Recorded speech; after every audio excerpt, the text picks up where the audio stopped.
Morning നമ്മൾ എടുക്കാൻ പോണത് സയൻസ് ആൻഡ് ടെക്നോളജി ആണ്. സയൻസ് ആൻഡ് ടെക്നോളജിയിൽ നെക്സ്റ്റ് ചാപ്റ്റർ ബലവും ചലനവും 10th ചാപ്റ്റർ ആണ്. അപ്പോൾ നമ്മൾ ഇതുവരെ കണ്ടത് രസതന്ത്രവുമായി ബന്ധപ്പെട്ടുള്ള ചാപ്റ്റേഴ്സ് ആണ്. ഇനി നമുക്ക് പഠിക്കാനുള്ളത് ഭൗതിക ശാസ്ത്രം അല്ലെങ്കിൽ ഫിസിക്കൽ സയൻസുമായി ബന്ധപ്പെട്ടിട്ട് വരുന്ന ചാപ്റ്റേഴ്സ് ആണ്. അപ്പോൾ അതിൽ നമുക്ക് ബലവും ചലനവും എന്ന് പറയുമ്പോൾ എന്താണ് ബലം എന്ന് നോക്കാം. ബലം എന്ന് പറയുന്നത് ഒരു വസ്തുവിൻ്റെ സ്ഥാനം തള്ളൽ മൂലമോ വലിക്കൽ മൂലമോ മാറ്റം വന്നാൽ അതിനെ ബലം എന്ന് പറയാം. അതായത് നമ്മളൊരു വസ്തുവിന് ഉണ്ടാവുന്ന സ്ഥാനാന്തരം അല്ലെങ്കിൽ എന്താണ് അതിരിക്കുന്ന ഭാഗത്തുനിന്ന് വേറൊരു ഭാഗത്തേക്ക് മാറുക, അതിൻ്റെ പ്ലേസിനൊരു മാറ്റം വരികയാണെങ്കിൽ നമുക്ക് എന്ത് പറയാം? അവിടെ ഒരു ബലം പ്രയോഗിച്ചു എന്ന് പറയാം. ഇനി 2 തരത്തിലാണ് ബലം വരുന്നത്: സന്തുലിത ബലവും അസന്തുലിത ബലവും. സന്തുലിത ബലം എന്ന് പറഞ്ഞു കഴിഞ്ഞാൽ വിപരീത ദിശയിൽ നിന്ന് നമ്മളൊരു വസ്തുവിലേക്ക് ബലം പ്രയോഗിക്കുമ്പോൾ ആ വസ്തുവിന് ഒരു മാറ്റവും സംഭവിക്കുന്നില്ല. കാരണം എന്താണ്? ആ പ്രയോഗിക്കപ്പെടുന്ന ബലങ്ങൾ എന്ന് പറയുന്നത് ഈക്വലാണ്. അതുകൊണ്ടാണ് ആ വസ്തുവോട് അനങ്ങാണ്ട് നിൽക്കുന്നത്. ഇപ്പോൾ ഒരു വസ്തുവിനെ 2 പേര് അങ്ങോട്ടും ഇങ്ങോട്ടും വലിക്കുകയാണ്. അങ്ങോട്ടും ഇങ്ങോട്ടും വലിക്കുമ്പോൾ വസ്തു അനങ്ങുന്നില്ല. അതിനർത്ഥം ആ വസ്തുവിൽ പ്രയോഗിക്കപ്പെടുന്ന ബലം തുല്യമാണ്.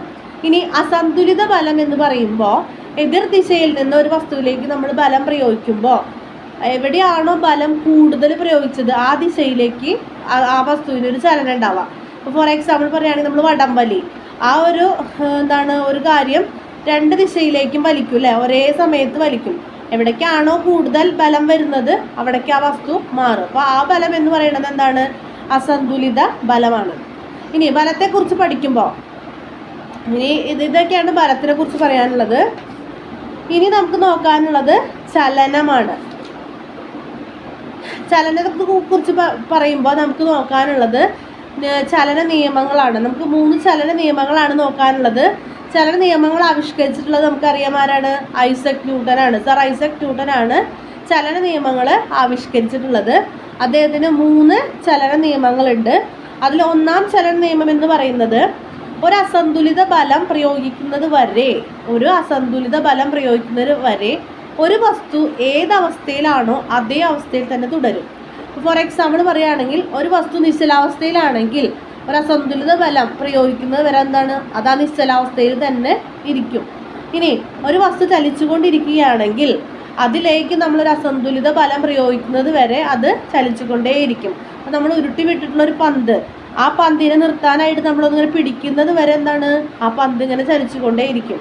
നമ്മൾ വെറുതെ ഇരിക്കുന്ന ഒരു കസേര, ആ കസേരയിൽ നമ്മൾ ഏതെങ്കിലും ഒരു ദിശയിലേക്ക് വലിക്കുന്നത് വരെ അല്ലെങ്കിൽ ഒരു അസന്തുലിത ബലം നമ്മളതിൽ പ്രയോഗിക്കുന്നത് വരെ ആ കസേര ഇങ്ങനെ തന്നെയാണ്, നിശ്ചലാവസ്ഥയിൽ തന്നെ ഇരിക്കും. ഇതിനെയാണ് എന്ത് പറയുക? ന്യൂട്ടൻ്റെ 1ാം ചലന നിയമം. ഒരു അസന്തുലിത ബലം പ്രയോഗിക്കുന്നത് വരെ ഒരു വസ്തു ഏതവസ്ഥയിലാണോ അതേ അവസ്ഥയിൽ തന്നെ തുടരും. ഇതിനെയാണെന്ന് പറയുന്നത് ന്യൂട്ടൻ്റെ 1ാം ചലന നിയമം. ഇതിന് ഏറ്റവും നല്ല ഉദാഹരണമാണ് നമുക്ക് നോക്കാം. അതിന് മുന്നേ ജഡത്വം എന്താണെന്ന് നോക്കാം. ജഡത്വം എന്ന് പറയുന്നത് ഈ 1ാം ചലന നിയമവുമായി ബന്ധപ്പെട്ട ഒരു കാര്യമാണ്. ഒരു വസ്തുവിന് എപ്പോഴും അത് ഏതവസ്ഥയിലാണോ അതിൽ തന്നെ തുടരാൻ കാണിക്കുന്ന ഒരു ടെൻഡൻസി. ഒരു വസ്തു നിശ്ചലാവസ്ഥയിലാണെങ്കിൽ അതേ അവസ്ഥയിൽ തന്നെ തുടരാൻ ആ വസ്തു കാണിക്കുന്ന ഒരു ടെൻഡൻസി. ഇനി ചലിച്ചുകൊണ്ടിരിക്കുന്ന ഒരു വസ്തു എന്താണ്? അതേ അവസ്ഥയിൽ തന്നെ തുടരാനായിട്ട് കാണിക്കുന്ന ഒരു ടെൻഡൻസി. ഇതിനെയാണ് എന്ത് പറയുക? ജഡത്വം എന്ന് പറയാം. ഒരു വസ്തുവിനെ നിശ്ചലാവസ്ഥയിലോ ചലിക്കുന്ന അവസ്ഥയിലോ തുടരുവാനുള്ള പ്രവണത, ഏതവസ്ഥയിലാണോ അതിരിക്കുന്നത് അതിനൊരു മാറ്റം വരണ്ട, അത് ഇങ്ങനെ ഇരുന്നാൽ മതി. ആ ഒരു പ്രവണതയാണ് എന്ത് പറയുന്നത്? ജഡത്വം എന്ന് പറയുന്നത്. അപ്പോൾ നമുക്ക് അതിന് എക്സാമ്പിൾ പറയുകയാണെങ്കിൽ നമ്മൾ നിർത്തിയിട്ടിരിക്കുന്ന ബസ് പെട്ടെന്ന് എടുക്കുമ്പോൾ എന്താണ്? നമ്മളെങ്ങോട്ടാ പോവുക? നമ്മളൊന്നിങ്ങനെ ബസ് മുന്നിലേക്ക് പെട്ടെന്ന് നമ്മൾ പിന്നിലേക്ക് പോകും. കാരണം എന്താണ്? നമ്മൾ ആ നിശ്ചലാവസ്ഥയിലാണ്, അതേ അവസ്ഥയിൽ തന്നെ തുടരാൻ കാണിക്കുന്ന ഒരു പ്രവണതയാണത്. ഇനി ബസ് പെട്ടെന്ന് ബ്രേക്ക് പിടിക്കുമ്പോഴോ നമ്മൾ മുന്നിലേക്ക് പോകും. മുന്നിലേക്ക് പോകാനുള്ള കാരണം എന്താണ്? ഇത്ര നേരം ചലിച്ചുകൊണ്ടിരിക്കുകയായിരുന്നു, ആ ചലനാവസ്ഥയിൽ തന്നെ തുടരാനായിട്ട് നമ്മൾ കാണിക്കുന്ന ഒരു ടെൻഡൻസി. ഇതാണ് ന്യൂട്ടൻ്റെ 1ാം ചലന നിയമത്തിന് എക്സാമ്പിളുകളായിട്ട് എപ്പോഴും പറയാറുള്ളത് ജഡത്വത്തിന്. അതേപോലെ തന്നെ ജഡത്വത്തിന് വേറെ എക്സാമ്പിളുകളാണ് നമ്മൾ വടി കൊണ്ട് അടിക്കുമ്പോൾ ചവിട്ടിയിലൊക്കെയുള്ള പൊടി പോണത്. പിന്നെ ഓടുന്നവരെ കണ്ടിട്ടുണ്ടാവും, അവർ ആ ഫിനിഷിങ് പോയിന്റ് കഴിഞ്ഞിട്ട് പിന്നെയും കുറച്ച് നേരം കൂടി ഇങ്ങനെ ഓടിയിട്ടാണ് നിൽക്കുള്ളൂ. അപ്പോൾ ചിലവരൊക്കെ ബസ്സിൽ നിന്ന് ചാടി ഇറങ്ങണുണ്ടാവും. ബസ്സിൽ ചാടി ഇറങ്ങിയിട്ട് അവരിങ്ങനെ തന്നെ പോയിക്കൊണ്ടേയിരിക്കും കുറച്ച് നേരം അല്ലേ. അപ്പോൾ അവരുടെ ഒരു അവസ്ഥ എന്താണോ ആ അവസ്ഥയിൽ തന്നെ അവർ കുറച്ച് നേരം കൂടി തുടരും. ഇതാണ് എന്ത് ന്യൂട്ടൻ്റെ ഒന്നാം ചലന നിയമം. ന്യൂട്ടൻ്റെ രണ്ടാം ചലന നിയമം നോക്കാം. അതിന് മുന്നേ അതിൽ നമ്മൾ നോക്കാനുള്ള ഒരു കാര്യമാണ് എന്ത് മൊമെൻറ്റം അല്ലെങ്കിൽ സംവേഗം എന്ന് പറയുന്നത്. മൊമെൻറ്റം അല്ലെങ്കിൽ സംവേഗം, അതായത് മാസ് ഇൻറ്റു വെലോസിറ്റി അല്ലെങ്കിൽ മാസ് ഇൻറ്റു പ്രവേഗം. ഒരു വസ്തുവിന് എത്ര ഭാരമുണ്ടോ അതേ ഇൻറ്റു അതിൻ്റെ പ്രവേഗം, അതിനെയാണ് എന്ത് പറയുക മൊമെൻറ്റം എന്ന് പറയാം. ഇനി എന്താണ് രണ്ടാം ചലന നിയമം എന്ന് നോക്കാം. ഒരു വസ്തുവിൻ്റെ സംവേഗ വ്യത്യാസത്തിൻ്റെ നിരക്ക് അതിലനുഭവപ്പെടുന്ന ബലവുമായി നേരനുപാതത്തിലായിരിക്കും. അതായത് ഒരു വസ്തുവിൻ്റെ മൊമെൻറ്റം എന്ന് പറയുന്നത് എന്താണ് അതിൽ പ്രയോഗിക്കപ്പെടുന്ന ബലത്തിന് നേരനുപാതത്തിലായിരിക്കും. ബലം കൂടിക്കഴിഞ്ഞാൽ മൊമെൻറ്റം കൂടും, ബലം കുറഞ്ഞു കഴിഞ്ഞാൽ മൊമെൻറ്റം കുറയും. ഇതാണ് ന്യൂട്ടൻ്റെ രണ്ടാം ചലന നിയമം. ഒരു വസ്തുവിൻ്റെ സംവേഗ വ്യത്യാസത്തിൻ്റെ നിരക്ക്, അതായത് rate of change of momentum is directly proportional to mass directly proportional to force. ഇങ്ങനെയാണ് രണ്ടാം ചലന നിയമം പറഞ്ഞിട്ടുള്ളത്. ഒരു വസ്തുവിൻ്റെ സംവേഗ വ്യത്യാസത്തിൻ്റെ നിരക്ക് അതിലനുഭവപ്പെടുന്ന ബലവുമായി നേരനുപാതത്തിലായിരിക്കും. F=ma. ഈ രണ്ടാം ചലന നിയമത്തിലാണ് ന്യൂട്ടൻ ബലത്തിന് ഒരു ഇക്വേഷൻ അല്ലെങ്കിൽ എന്താണ് ആ ഒരു ഇക്വേഷൻ ഒരു നിർവചനം കൊടുക്കുന്നത് രണ്ടാമത്തെ ചലന നിയമത്തിലാണ്. ഇതിനൊരു ഉദാഹരണം പറയുകയാണെങ്കിൽ നമ്മൾ ക്രിക്കറ്റ് കളിക്കുന്ന സമയത്ത് ബോൾ ക്യാച്ച് പിടിക്കുമ്പോൾ എപ്പോഴും എങ്ങനെയാണ് അവരിങ്ങനെ കുറച്ച് താഴത്തേക്കാക്കി പിടിക്കും. അതായത് നല്ല ഫോഴ്സിൽ അടിച്ചു വരുമ്പോൾ എന്താണ് നല്ല മൊമെൻറ്റം ഇവിടെ ഉണ്ടാവും, നല്ല അടി ഇവിടെ കിട്ടും. അപ്പോൾ ആ മൊമെൻറ്റം കുറയ്ക്കാൻ വേണ്ടിയിട്ടാണ് അവരിങ്ങനെ കുറച്ചിങ്ങനെ നീട്ടിയിട്ട് പിടിക്കുന്നത്.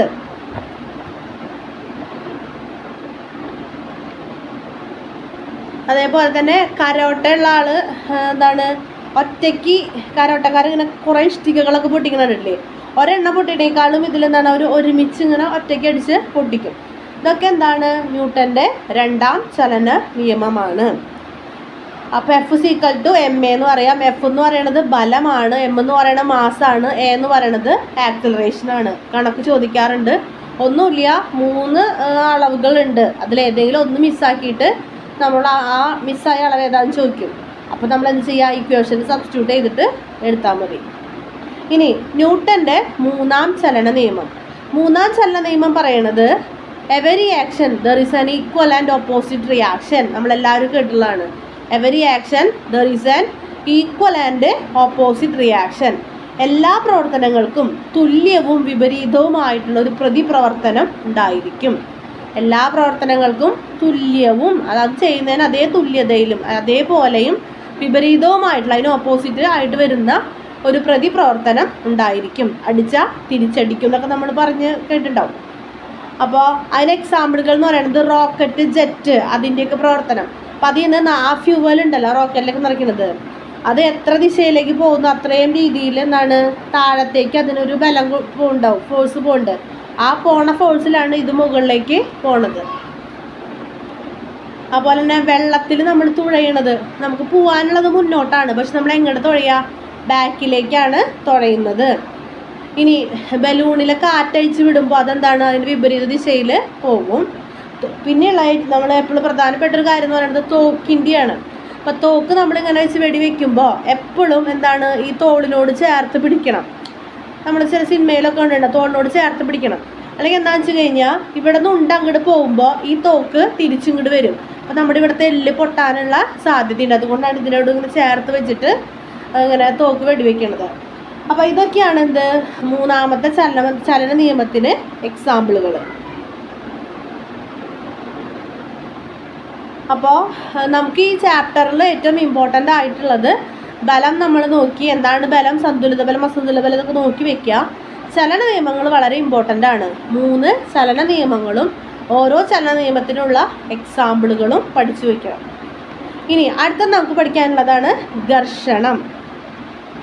ഘർഷണം എന്ന് പറയുന്നത് ഒരു വസ്തു മറ്റൊരു വസ്തുവിന് മീതെ എന്താണ് അതിന് മീതെ കൂടെ നിരങ്ങുമ്പോഴോ അല്ലെങ്കിൽ അതിന് മീതെ കൂടെ ചലിക്കുമ്പോഴോ ഈ 2 വസ്തുക്കൾക്കിടയിൽ അവരുടെ ചലനത്തെ തടസ്സപ്പെടുത്തിക്കൊണ്ടുണ്ടാകുന്ന ഒരു ബലമാണ് എന്ത് ഘർഷണം.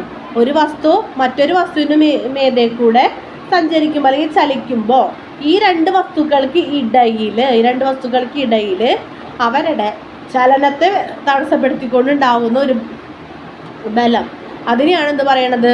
ഘർഷണം എന്ന് പറയുന്നത്. ഒരു വസ്തു ചലിക്കാൻ തുടങ്ങുന്നതിന് മുൻപ് എതിർക്കുന്ന ബലത്തെ ഒന്നും വേണ്ട, ഇങ്ങനെ നോക്കിയാൽ മതി. ഘർഷണം എന്ന് പറയണത് രണ്ട് വസ്തുക്കൾ ഒരു വസ്തു മറ്റൊരു വസ്തുവിന് മീതെ കൂടെ ചലിക്കുകയോ ചലിക്കാൻ ശ്രമിക്കുകയോ ചെയ്യുമ്പോൾ ഈ രണ്ട് വസ്തുക്കൾക്ക് ഇടയിലായിട്ട് അവരുടെ ചലനത്തെ തടസ്സപ്പെടുത്തിക്കൊണ്ടുണ്ടാവുന്ന ഒരു ബലമാണ് എന്ത്? ഘർഷണം എന്ന് പറയുന്നത്. ഘർഷണത്തിന് ഗുണവുമുണ്ട് ദോഷങ്ങളുമുണ്ട്. ഇതിൻ്റെ ഗുണം എന്ന് പറഞ്ഞു കഴിഞ്ഞാൽ ഈ ഘർഷണം ഉള്ളത് കൊണ്ടാണ് നമ്മൾ സ്ലിപ്പാവാതെ നടക്കാനായിട്ട് പറ്റുന്നത്. നമ്മുടെ ചെരുപ്പുകൾക്ക് അടിയിൽ ഇങ്ങനെയാണ് വെട്ടും കുട്ടി എന്നൊക്കെ വെച്ചിട്ടുണ്ടാവും. അതെന്തിനാണ്? അത് വളരെ നിരപ്പായി കഴിഞ്ഞാൽ നമ്മൾ നിരങ്ങി വീഴും. അപ്പോൾ വെട്ടും കുട്ടി കിടന്നാണ് ഘർഷണം ഉണ്ടാക്കാനാണ്. അതുകൊണ്ടാണ് നമുക്ക് നടക്കാനായിട്ട് പറ്റുന്നത്. അതേപോലെ നമ്മൾ എന്തെങ്കിലും പിടിച്ചെഴുതാനായിട്ട് പറ്റുന്നത് ഘർഷണം കൊണ്ടാണ്. നമുക്ക് ആണി അടിക്കാൻ പറ്റുന്നത് ഭിത്തിയിൽ, അതൊക്കെ ഘർഷണം കൊണ്ടാണ്. അതേപോലെ തന്നെ ചക്രങ്ങൾ, വണ്ടിയുടെ ചക്രങ്ങൾ കണ്ടിട്ടില്ലേ? ചാലുകളൊക്കെ ഉണ്ടാവും അതിൽ. എന്താ പറയുക, വളരെ ഒഴുക്കം മട്ടിലല്ല, ഇടയിലൊക്കെ വെട്ടൊക്കെ ആയിട്ട് ചാലുകൾ ഉണ്ടാവും. അതെന്തിനാണ്? ഘർഷണം ഉണ്ടാവാനാണ്. അല്ലെങ്കിൽ വണ്ടി വണ്ടി സ്ലിപ്പായി സ്കിഡായിട്ട് പോകും. അപ്പോൾ ഇതൊക്കെയാണ് ഘർഷണത്തിൻ്റെ ഗുണങ്ങൾ എന്ന് പറയുന്നത്. ഒന്ന്, നടക്കാൻ കഴിയുന്നു, വാഹനങ്ങൾ അത് സഞ്ചരിക്കാൻ സ്ലിപ്പാവാണ്ടിരിക്കാൻ, നമുക്ക് എന്തെങ്കിലും പിടിക്കാനും ഒക്കെ കഴിയുന്നു. ഇതൊക്കെയാണ് ഘർഷണത്തിൻ്റെ ഗുണങ്ങൾ എന്ന് പറയുന്നത്. ഇനി ഘർഷണത്തിന് ദോഷങ്ങളുണ്ട്. ഘർഷണത്തിൻ്റെ ദോഷങ്ങൾ എന്ന് പറയുന്നത്, ഇപ്പോൾ വെട്ടും ചാലൊക്കെ ഇട്ട് കഴിഞ്ഞാലും നിരന്തരം യൂസ് ചെയ്യുമ്പോൾ എന്താണ്? അവർക്കിടയിൽ അവരെ ചലനം തടസ്സപ്പെടുത്തിക്കൊണ്ടാകുന്ന ബലമാണ് അല്ലേ. പതിയെ ടയറുകളൊക്കെ തേയാനായിട്ട് തുടങ്ങും. ഇനി ചെരുപ്പുകൾക്കും അതുപോലെ തന്നെ തേയ്മാനം ഉണ്ടാക്കും. അപ്പോൾ ഇതൊക്കെയാണ് ഘർഷണത്തിൻ്റെ ദോഷങ്ങളായിട്ട് വരുന്നത്. ഇനി ഘർഷണം കുറയ്ക്കാൻ ഉപയോഗിക്കുന്ന വസ്തുക്കളെയാണ് സ്നേഹകങ്ങൾ എന്ന് പറയാം. ഘർഷണം കുറയ്ക്കുന്ന വസ്തുക്കളാണ് എന്ത്? സ്നേഹകങ്ങൾ. നമ്മൾ സൈക്കിളിൻ്റെ ചങ്ങലയുടെ ഇടയിൽ എന്ത് കൊടുക്കും? ഓയിൽ കൊടുക്കും, ചിലപ്പോൾ ഗ്രീസ് കൊടുക്കും. ഇതൊക്കെ എന്താണ്? അതുപോലെ കപ്പി, നമ്മൾ വെള്ളം കോരുന്ന കപ്പിയുടെ ഉള്ളിൽ നമ്മൾ സൗണ്ട് വരുമ്പോൾ നമ്മൾ ഓയിലൊക്കെ കൊടുക്കും. ഇതൊക്കെ എന്താണ് നമ്മളവിടെ ചെയ്യുന്നത്? ഘർഷണം കുറയ്ക്കുകയാണ് ചെയ്യുന്നത്. നമ്മുടെ മുട്ടുകൾക്കിടയിൽ ഒരു ദ്രാവകമുണ്ട്, സൈനോവിയൽ ഫ്ലൂയിഡ് എന്ന് പറഞ്ഞ ദ്രാവകമുണ്ട്. അതെന്താ ചെയ്തുകൊണ്ടിരിക്കുന്നത്? ഘർഷണം കുറയ്ക്കുകയാണ്. ഹാർട്ടിൻ്റെ ഈ ദ്രാവകം കുറയുമ്പോഴാണ് മുട്ട് ഇങ്ങനെ തേഞ്ഞ് എല്ല് തേയ്മാനം എന്നൊക്കെ പറയുന്ന ഒരവസ്ഥ വരുന്നത്. അതേപോലെ ഹാർട്ടിൻ്റെ പൊതിഞ്ഞ് കാണപ്പെടുന്ന സ്ഥലങ്ങൾക്കിടയിൽ ഒരു ഫ്ലൂയിഡ് ഉണ്ട്. ഹാർട്ട് ഇങ്ങനെ മിടിച്ചുകൊണ്ടിരിക്കല്ലേ, അപ്പോൾ അങ്ങനെ ഉണ്ടാവുന്ന ഘർഷണം കുറയ്ക്കാൻ വേണ്ടിയിട്ട്. അപ്പോൾ അങ്ങനെയുള്ള സാധനങ്ങളാണ് സ്നേഹകൾ എന്ന് പറയുന്നത്. പിന്നെ ഖരാവസ്ഥയിലുള്ള സ്നേഹകമാണ് ഗ്രാഫൈറ്റ്. ഖരാവസ്ഥയിലുള്ള സ്നേഹകമാണ് ഗ്രാഫൈറ്റ്.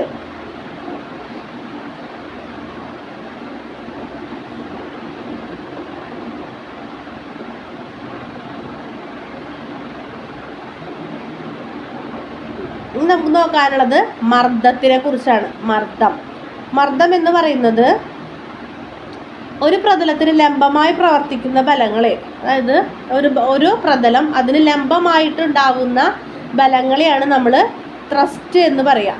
ഒരു പ്രതലത്തിന് ലംബമായി ഉണ്ടാവുന്ന ബലങ്ങളെയാണ് നമ്മൾ ത്രസ്റ്റ് എന്ന് പറയുന്നത്. യൂണിറ്റ് വിസ്തീർണത്തിൽ ഉണ്ടാവുന്ന ത്രസ്റ്റാണ് മർദ്ദം. യൂണിറ്റ് വിസ്തീർണത്തിൽ ഉണ്ടാവുന്ന ത്രസ്റ്റാണ് മർദ്ദം. ഈ ത്രസ്റ്റാണ് മർദ്ദം. ഇനി മർദ്ദം കാണാനുള്ള ഇക്വേഷൻ ത്രസ്റ്റ് ബൈ വിസ്തീർണം. ഇനി യൂണിറ്റ് പാസ്കലാണ്. മർദ്ദത്തിൻ്റെ യൂണിറ്റ് പാസ്കലാണ്. ബലത്തിൻ്റെ യൂണിറ്റ് ന്യൂട്ടൺ ആണ് കേട്ടോ. ബലത്തിൻ്റെ യൂണിറ്റ് ന്യൂട്ടൺ എന്നാണ്. ഇനി നമുക്ക് നോക്കാനുള്ളത് പാസ്കൽ നിയമമാണ്, പാസ്കൽ ലോ. അത് കൊണ്ടുവന്നിട്ടുള്ളത് ബ്ലേസ് പാസ്കൽ എന്ന് പറയുന്ന സയൻറ്റിസ്റ്റാണ്. ദ്രാവകങ്ങളിലെ മർദ്ദത്തിൻ്റെ സഞ്ചാരം വെളിവാകുന്ന ഒരു നിയമമാണിത്.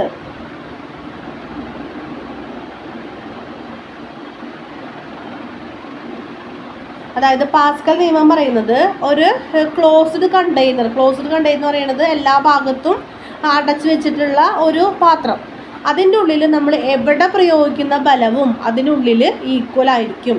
ഇപ്പോൾ നമ്മളെന്താണ് ഒരു ഡപ്പി എടുത്തു, ആ ഡപ്പി അടച്ച് ക്ലോസ്ഡ് ആയിട്ടുള്ള ഡപ്പിയാണ്.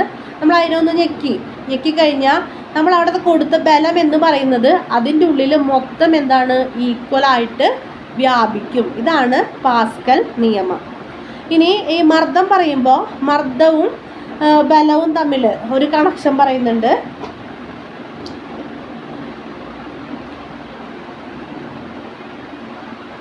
ഇപ്പോൾ നമ്മൾ മൂർച്ചയുള്ള കത്തി കൊണ്ട് നമുക്ക് സാധനങ്ങൾ എളുപ്പം മുറിക്കാനായിട്ട് പറ്റുന്നു.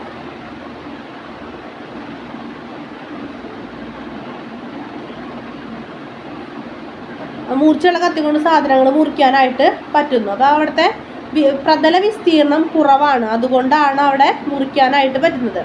ഇനി ഒരാണിയിൽ ചവിട്ടിക്കഴിഞ്ഞാൽ നമുക്ക് എന്താ സംഭവിക്കുക? നമ്മൾ ആണി കുത്തിക്കയറും അല്ലേ? പക്ഷെ ചിലവരാണി കിടക്കയിൽ കിടക്കാം, അല്ലെങ്കിൽ ആണി ചെരുപ്പൊക്കെ ഇട്ടിട്ട് നമ്മൾ തുള്ളണമെന്നൊക്കെ കണ്ടിട്ടുണ്ട്. അവിടെ എന്താ സംഭവിക്കണത്? പ്രതല വിസ്തീർണം കൂടി.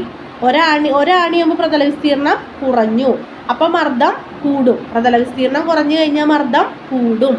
ഒരുപാട് ആണികളാവുമ്പോൾ എന്താണ്? പ്രതല വിസ്തീർണം കൂടി. പ്രതല വിസ്തീർണം കൂടിക്കഴിഞ്ഞാൽ മർദ്ദം കുറയും. അപ്പം പ്രതല വിസ്തീർണവും മർദ്ദവും തമ്മിലുള്ളത് വിപരീത അനുപാതത്തിലുള്ളൊരു ബന്ധമാണ്. പ്രതല വിസ്തീർണം കൂടിക്കഴിഞ്ഞാൽ മർദ്ദം കുറയും, പ്രതല വിസ്തീർണം കുറഞ്ഞു കഴിഞ്ഞാൽ മർദ്ദം കൂടും.